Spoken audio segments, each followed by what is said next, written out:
Higala ko masagmayang adlang biyernes ka natong tanan. Sa makausa pa, welcome ning atong tulumanon. Sensory, Ate Arlene. Sa gihapon, kita maghahatag og pagtagad ni atong mga suwat kaagi sa kinabuhi. Nga bisan pa man o gilumutan na sa katuigan nga ng labay, nagpabiling buhi, nagpabiling labas sa panumduman.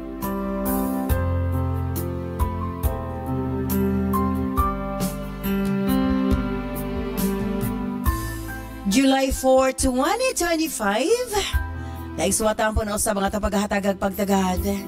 And this time, ang atong letter sender, o sa kanagngalan og Jackie. Buenos stand by Jackie alang sa imong suwat. Of course, brought to us by Nance Herbal Capsule. Ang tinaguri ang natural antibiotics. Kini ang manot suhot sa kalawasan aron sa pagpakgang sa mga balatian sa panglawas. Huwag tangon ang barabara sa atong mga kaugatan aron nga free nga makadaloy ang mga dugo sa atong tibuok kalawasan. Kay sagad diha magsugod ang mga problema sa barabara nga kaugatan. Nance Herbal Capsule ang dako og ikatabang ni ana. Pinarisan sa UAID Herbal Food Supplement nga mao'y makatabang sa problema sa kidney failure, kidney trouble o guban pa nga mga balatian nga may kalambigitan sa kidney. UAID and Nance Herbal Capsule ang makatabang aron maundang na ang problema sa sakit sa kasing-kasing o problema sa kidney o uban pa. Imnon lang 2 times a day. O siyempre, ang atong Cervicare, alang sa mga kababaihan. Kung dalaga ka man, minyo ka man o nagmenopause na, kikinahanglan nimo ang Cervicare. Ilabi na no, sa mga migamit o mga nagkadaiyang contraceptives. Dili normal ang menstruation, nga nagtuo ka nga gilayagan ka bedtime. O siyempre, alang sa itong mga kaigsunan, ilabi na ka itong mga motek o exam, Remind Capsule para uptake ang pangisip. O siyempre, gawas niya na nga itong mga lolo-lola, kinahanglan sila og Remind aron nga dili limtanon. Ang Remind imnon lang 2 ka kapsula human og kaon sa buntag. Ingon ana lang ka simple. Og syempre ang atong Remind Choco alang sa atong kabataan para nga ang ilang panglawas malikay sa balatian, paspas ang pagtangkad sa bata og uptake usab ang pangisip. Kumbaga, uptik usab pag-abot sa klase. Available kini sa tanang butika sa inyong mga lugar. O syempre, available ng atong Mega Man Coffee. Again, alang sa mga driver o sa tanang mga gumagamit og coffee. Pwede na ang atong Mega Man Coffee. Available na, ipanguntana sa inyong mga butika. Og sukad kani atong hangtod karon, Nance liniment lang gihapon. Ang atong mga tanom sa tibuok kalibutan adunay kapasidad nga moalim sa mga sakit sa kalawasan. Apan gipili ang pinakamaayo, ang pinaka-epektibo. Gipurify, giusa og mao kini ang atong Nance liniment oil. Friendly alang sa atong mga anak, ilabi na sa mga baby ug alang kang lolo, lola, tatay ug nanay. Busa sa tanang panimalay, basta haplas, Nance liniment oil. Available sa 30 ug 60 ml. Siyempre nga itong Nance Corn Coffee, daghan ang mga benepisyo, maka-lower sa risk sa colon cancer, daghan usab kini og vitamins and minerals, unya maka-reduce sa hemorrhoids or almoranas, maka-boost sa immune system, maka-prevent og anemia, sa laktod lami ang imong tulog, maka-reduce og cholesterol, labaw sa tanan malikayan ang Alzheimer's disease, maka-control og diabetes, og ilabi na hypertension, maka-maintain usab sa maayong nga pananaw og nindot nga panit. Og labaw sa tanan, maka-improve sa atong mga kabukugan, bone strength. So kung mga pika na lang, Nance Corn Coffee, daghan kang mga benepisyo nga makuha niini. Available sa halos tanang mga butika sa inyong mga lugar. Sa mga kababayan, Nance Aroma Soap para sa atong private part. Nance Vaginal Soap. Nindot sa mga babae, ilabi na nga daghan og mga skin allergy. Ilabi na nga magkatol-katol ang mga private parts. Nance Aroma Soap, ipanguntahan na sa mga butika. Og nasayad ba kamo? Nga daghan nga mga tanom nga dakog ikatabang nga mawala ang problema sa inyong panagway? Yes, dili na kinahanglan nga mogasto kag mahal para maangkon ang hamis, pino ug puti nga panagway. Available na sa mga butika ang Alena. Again, Alena. Ayaw gamiti og maisog nga chemical ang inyong panagway kay kini ang hinungdan nga magkaproblema kahinuon. Sa Alena Y Chemical, maangkon mo ang hamis, pino ug puti nga pamanit. Alena, available sa mga butika. Ang ako diyan pagtibaya sa itong mga suking tigpaminaw, kutob sa maabot sa itong Sibya. And of course, sa itong mga naka-monitor sa itong Facebook live and sa itong YouTube channel. May pagpaminaw kaninyong hurot. Usbong ko standby, alas sa suwatampong at paghatagag pagtagad. Ang atong letter sender, usa ka nagngalan. Og Jackie. I-stand by Jackie alang samsuat. Ini siyempre sa itong tulumanon. Sincerely, Ate Arlene. Wake up, the morning's over. The bed is soft and warm where we lay. Dear Ate Arlene,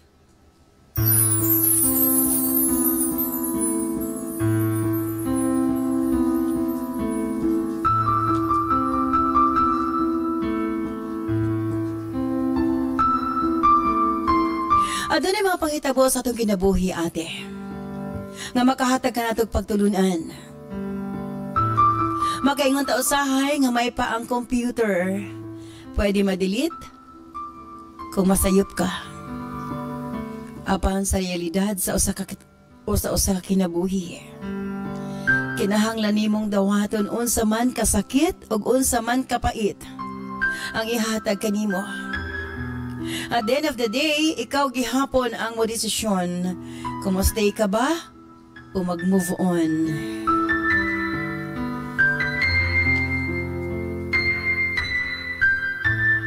Itago lamang ko sa pangalang Jackie. 34 anyos sa pangidaron, kasamtangang nanimuyo sa Misamis Occidental. Bata pa lamang ko sa dihang giabandonan ako sa kong inahan og nag-inusara ko nga gipad ako sa kong amahan, ate. Makaingon ko nga sobra kalisod ang nahimo nakong kinabuhi. Ang income ni Papa igo-igo ragyod sa among pangadlaw-adlaw nga panginahanglan. Gani usahay, kulang pa. Naay mga higayon nga dili na ako malikayan nga magmahay sa akong inahan, ate. Naay mga kaligot-got sa kong kasing-kasing nga lisod mapapha. Apan bisan unsa pa kalisod ang akong natagamtaman sa kinabuhi. Wala ko gimahay si Papa.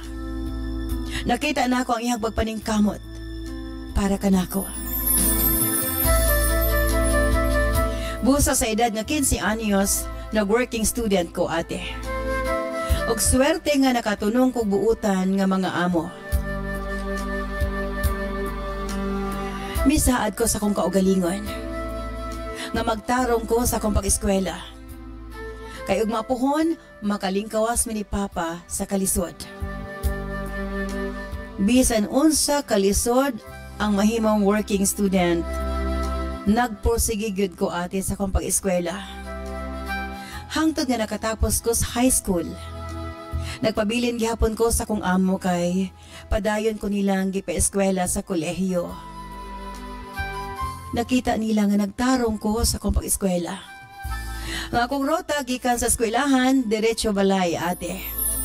Dili ko hilig ug laag. Dili po ko hilig magbarkada. Naka-focus ra gyud ko sa akong pag-eskwela ug sa akong responsibilidad sa akong trabaho. Makaingon ko nga responsable ko nga pagkatao. Apan, ate, murabag sa usa ka pagpamilok na usab ang tanan. Tinuod gyud nga dali rata mapatuyo kung gugma na ang hisgutan. Ang budbang marag sunod-sunuran na lamang kita, ate, kung unsay idikta sa tong kasing-kasing. Nagsugod ang tanan sa dihang nakaila ko, si Miguel. Sa una pa lang ate kay pahimangnuan ako sa kong amo. Likayan si Miguel.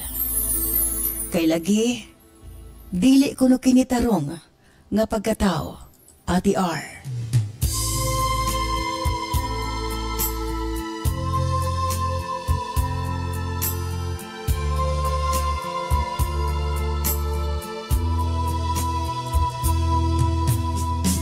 Mapahamak ra kuno ko ate. Kung ako kining sugton. Daghan silag negative nga nakita kang Miguel.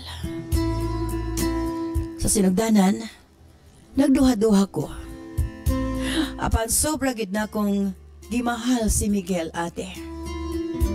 Nagpakabuta-bungol ko sa ako mga nadunggan.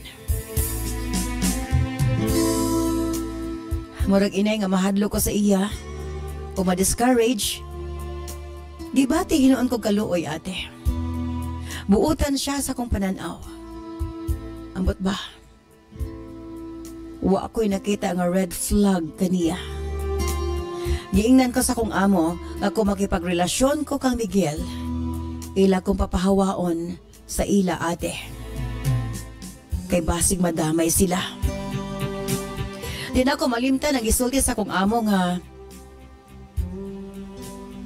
usa kuno kasakop si Miguel sa mga bandido. Misamo tinuon nga nakuha ni Miguel ang akong simpatiya. Nga akong tanaw sa kong mga amo kontrabida. Busa para dili na mi magkabulag ni Miguel. Nagtaban mi ate. Nadismaya pag-ayong akong papa. Nasubok kaayo siya sa akong gibuhat nga desisyon. Gipaglaban gid nako si Miguel sa akong papa ate. Kay gisalig ko sa gisaad ni Miguel kanako. Kaya ko doon niyang baguhon ang iyang kinabuhi. Tungod kay mahal ko niya. Apan kung unsa man siya sa una, wala ko'y pakialam. Ang importante kanako nga magkauban kami ni Miguel. Ug sabay namong buohon ang among pamilya. Wa na ko'y labot kung unsa man ang iyahang kaagi ate.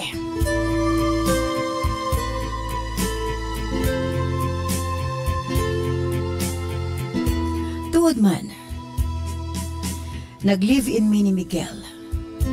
Wa namon istoryahan ang kasal. Ang importante, malipayon mi sa among pagpanag-uban.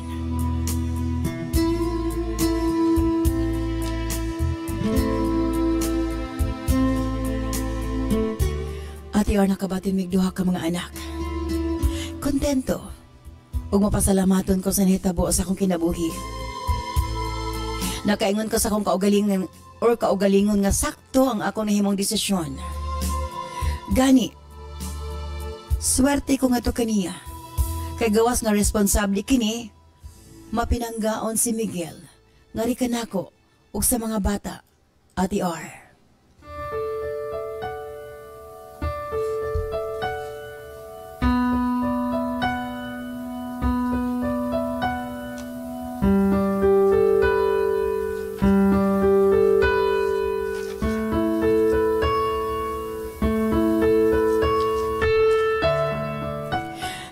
Nagtrabaho si Miguel ate. Once a week ra kini ko makapauli. Gusto ko umuuban. Usahay kaniya. Apan dili siya gusto nga mabiyaan ang mga bata. Ang iyang amo usa ka project engineer. Siya pod ang close-in or bodyguard ni ini. At the same time, siya ang right hand ate. Busa wala ko matingala nga dako ang ihang sweldo. Sa hinay-hinay nakapatukod mi sa among kaugalingong balay. Gamit ang iyang loan sa ilang opisina. Makaingon ko nga hayahay ang akong nahimong kinabuhi kauban si Miguel ate. Tanan akong gipangandoy hinay-hinay nga akong naangkon. Napasaylo na pod ko ni Papa. Nakita man niya nga maayo ang akong kahimtang. Naging kontento ko sa tanang blessings nga miabot sa akong kinabuhi. Apan kining tanan nahanaw lang sa usa ka panghitabo, ate. Doon ay miabot ng mga polis sa balay. Gipangutana ko kung tigunsa na ako si Miguel. Akong gitubag nga akong bana. Nasayad ba kuno ko kung asa siya? Ate, ako nasayran. Suspect ko no si Miguel sa mga kawat og tulis nga nahitabo. Halos dili ko makatuo, ate. Kaya sa tinuod lang, grabe gyud ang akong pagsalig nga to kaniya. Apa nagduha-duhan ako kung nagsulti bagay siya kanako sa tinuod. Ning higayuna nagkasumpay-sumpay ang ako mapagduda. Ang mga detalye nga ako lang gibaliwala sa una, ate. Kalit lang nga nakabaton og tubag. Tungod kay di ko malimot, dunay usa ka higayon. Dunay gitago nga sling bag si Miguel sa among kwarto. Aksidente na ako kining giukay. Daghag kwarta nga sulod. Gipangutana ko siya, apan igo lamang siya mitubag. Gipahawiran sa ilang boss, pambayad ko na sa mga materyales. Para sa ilang project building, ate. Mituo ko kay biyasan gamay wa manggid ko'y pagduda. Ay harami sink in ang tanan, ate. Wa ko mahimutang suka ni adto. Gahulat ko mo pauli si Miguel. Apa dato si Manaha, wa po siya may pauli. Nanawag siya. Busa ako siya gipangutana. Tinuod pag-isulti sa mga pulis nga na-involve siya daghan nga mga krimen. May katawa siya, ate. Iya kining gihimakak. Matod niya kanako na alaan lang ko na siya. Gani, miato siya sa police station para maklear ang iyang pangalan.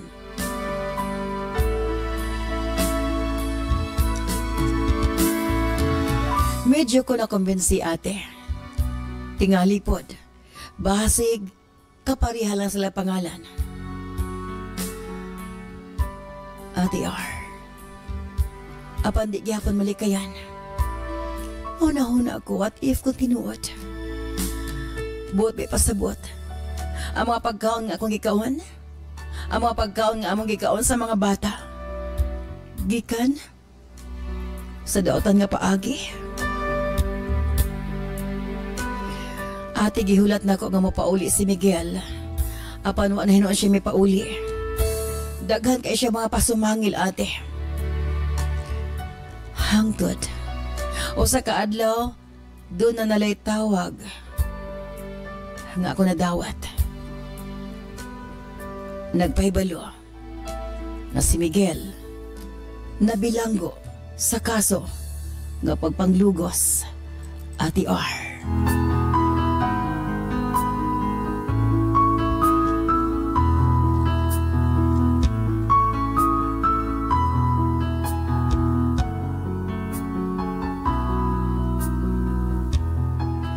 Nangurog ang tibok kong kalawasan, ate. Ako siyang iduaw sa bilangguan. May angkod siya nga nakasala siya. May hilak siya sa kwatubangan. Nangayo og pasaylo. Gidipinsahan gihapon niya iyang kaugalingon. Iya ko nung karelasyon ang maong minor de edad. Nag-away ko na sila ug nasuko kaniya. Nangayo ko ng dakong kantidad ang ginikanan. Apan wa niya hatagi. Busa gipasakaan siya kaso. Wa niya ang kuna. Ang kabahin sa tulis, ate. Iya gid kining gipanghimakak. Sukad nga nabilanggo si Miguel, ako na ang sulong nagbuhi sa mga anak. Naningkamot ko, ate, na narbaho ko. Kaduawon gihapon nako si Miguel sa bilangguan. Apa dili nako ginauban ang mga bata kay dili man siya gusto. Nga makabalo ang among mga anak nga naa siya sa bilangguan, ate. Ate R. sa pagpanglabay sa mga bulan hangtod may abot ang 2 ka tuig ate. Doon ako'y namit nga usa ka lalaki. Disente, buutan, relihiyoso ate. Arangan ang iyang kinabuhi. Dawat niya ang akong mga anak. Wa ko'y gitago kaniya. Kabahin sa kong kagahapon. Og dawat niya kini ate. Sa laktod na higug ba ko pag-usap. Ako giblihan ang akong kasing-kasing ngadto sa tao nga deserving na ako higugmaon. Nagplano mi nga magpakasal. Mahinungdan ate nga formal ko nakigulag. Kang Miguel. Apan, nagdumili siya ate. Ug nagbahad siya. Nga motakas ko no siya. Ug iya ko pakitaon kung mangminyo ko pag-usap. Ug mao kini akong kahadlukan sa pagkaron. Nahadlo ko para sa akong mga anak ug sa akong karelasyon. Mao kini akong problema ate. Palihog. Tambagi ko sa angayan kong pagabuhaton. Sincerely yours, Jackie. I've seen a lot of change, been through a lot of pain. Some things are not the same as they were a year ago, but all will be okay. I move on each and every day. This program is brought to you by Herbsmed Pharma Corporation. Nance Herbal Capsule, ang giilang natural antibiotics nga mosunop sa kaugatan aron sa pagpaggang sa mga balatian. Huwag tangon ang mga barado sa kaugatan aron nga hapsay ang pagdagayday sa dugo. Sagad diha nga magsugod ang mga problema sa atong sakit-sakit sa kalawasan. Dakong tabang gayud ang Nance Herbal Capsule, pinarisan sa U8 Herbal Food Supplement nga maoy makatabang sa problema sa kidney failure ug uban pang mga balatian. U8 ug Nance Herbal Capsule 2 times a day. Available kini sa tanang butika sa inyong mga lugar.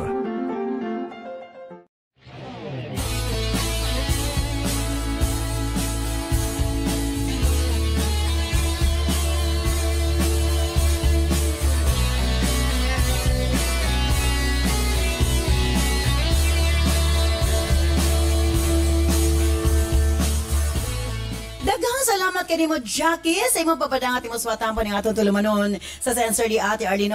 MG medyo bugat ang problema sa tong letter sender.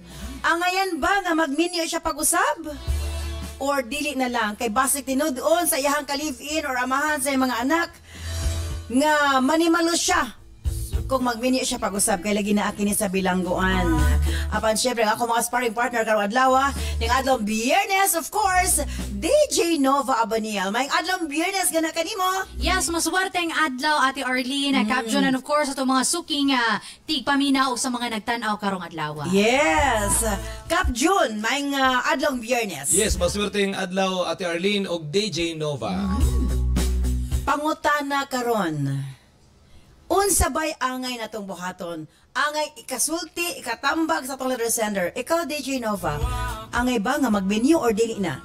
Yes, oy. Angay gyud magminyo kay nga namang pugna ng kaugalingon kung higugma man siya usab. Nga naman magpa-kuan pa siya no, magpadala pa siya sa katong iyang ka-live-in nga naa naman sa prisuhan. Wala na toy gunit sa iyaha labi na nga dili man sila kasado. Aha. Subot ipasabot, di siya magpadas kahadlok. Yes. Okay, ikaw, Cap Yes, June. Ate Arlene, dapat gyud nga dili gyud sa mag-video. Ha? Kung ako nimo Jackie, pugi na ang imong gibati kay daw big makagawas tinuod to imong bada. Nangita lang kag problema. Di man. Kay kung di siya magminyo pag-usab, mag-inusara siya nga magpadako sa mga anak unya murag wa siya kaya. Dili man rason nga nag-inusara daghan magkayo mga solo parent nga nakaya pag padako, pagbatuto, paghatag og mayong kaugmaon ng ilang mga anak. Nahigugma siya sa lalaki. Di ba niya hatag ang higayon ayang kaugalingon nga mahigugma sa tinuod ng lalaki kay the first place katong iyang ka-live-in katong amahan sa mga anak sa sinugdanan pa lang bakak na to.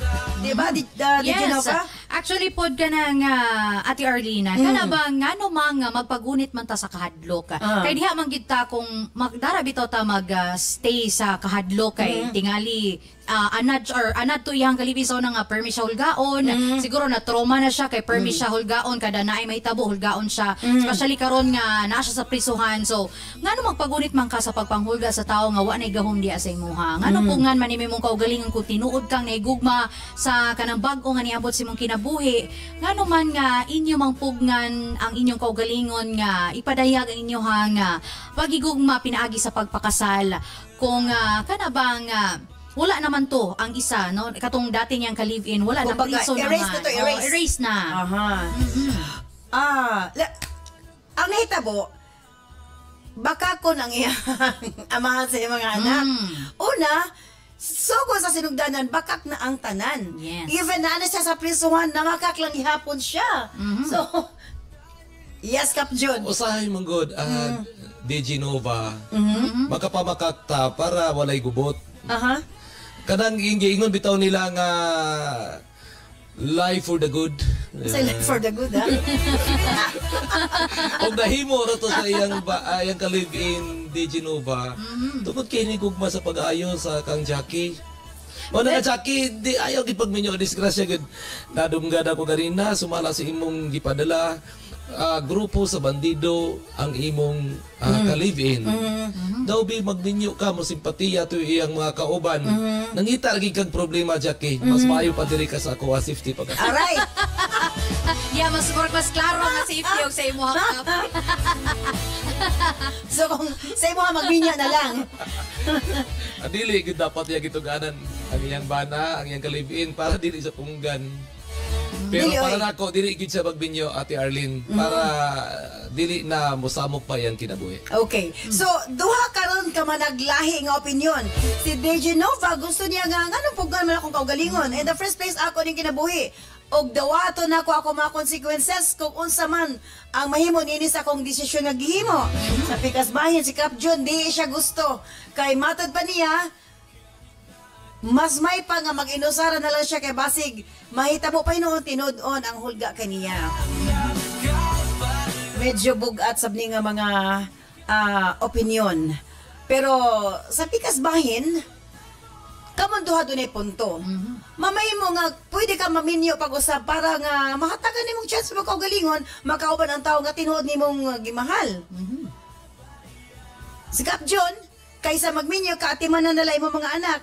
Apan ato na ito bagong kautod, balik ka man lamang sa Pikas Lawak. Stand by. Gitugot lang niya ang sakit, ang hilom na kabalaka, apan ang kahinsog sa matris, dili ang ay pasagdan. Cervicare Herbal Capsule, makatabang sa pagmintinar sa hinsog na cervix sa kababayinan, at dunay natural na antimicrobial ug anti-cancer. Luwas, natural ug epektibo para sa imong proteksyon ug kalinaw sa unahuna. Piliya ang Cervicare Herbal Capsule. Cervicare Herbal Capsule kang imong kinabuhi angay ampian, approved by FDA.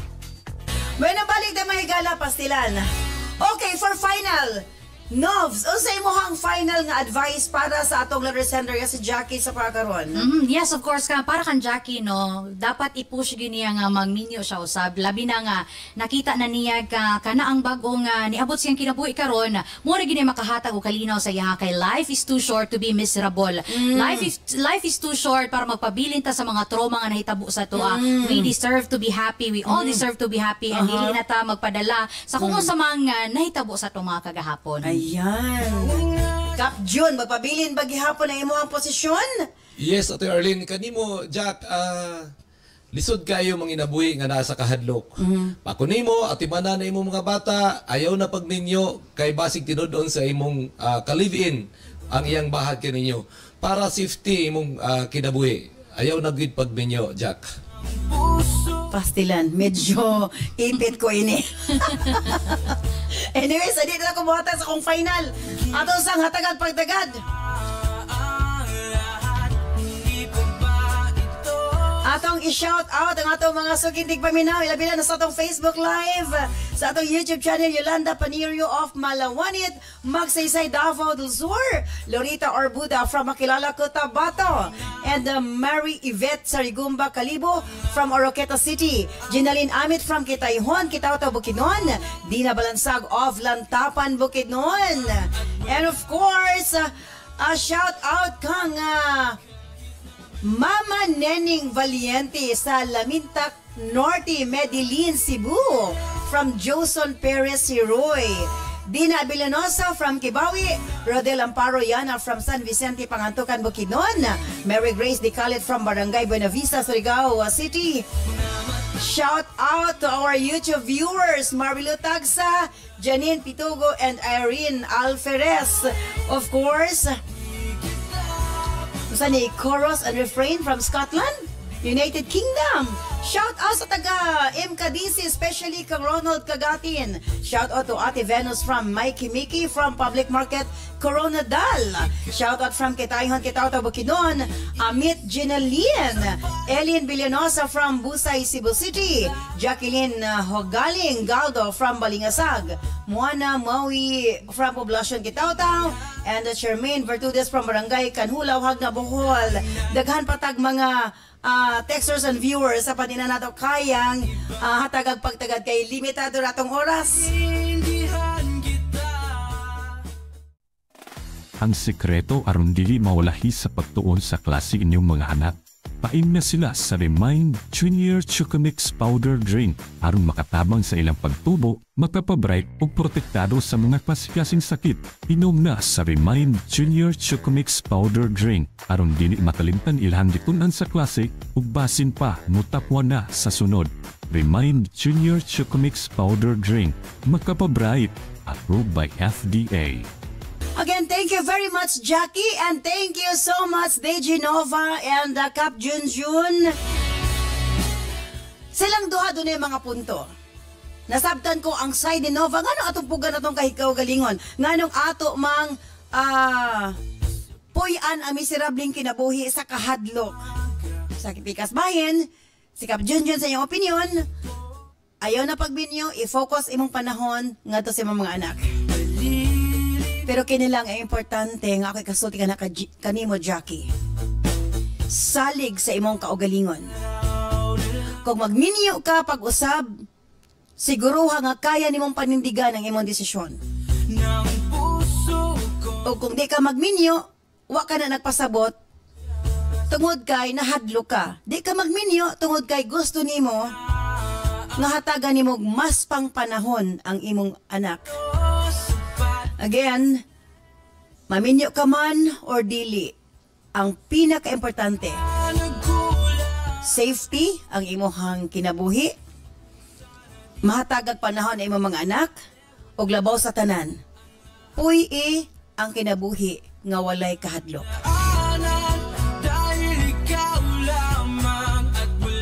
Ikaw na ang mo decide. Kung pwede, imong timbang-timbangon. Unsa ang pinaka-best? Kanang makalipay sa imong kasing-kasing nga desisyon, kanang dili ka magmahay, mao ka na pagabuhata. Jackie. Again, thank you so much sa imong papadanga sa imong suwatan paning atong tulumanon sa Sensorly Ate Arlene. Ang to dalamang ug mapuhon sa mga taknag sa mga istasyon. Stand by karon taud-taud alas tang Health Education Program with Doc John Paul de Asis. Musunod gilayon ang Balong the Great. Kini si Ate Arlene. Ayon, salamat. Bye-bye. I love you all.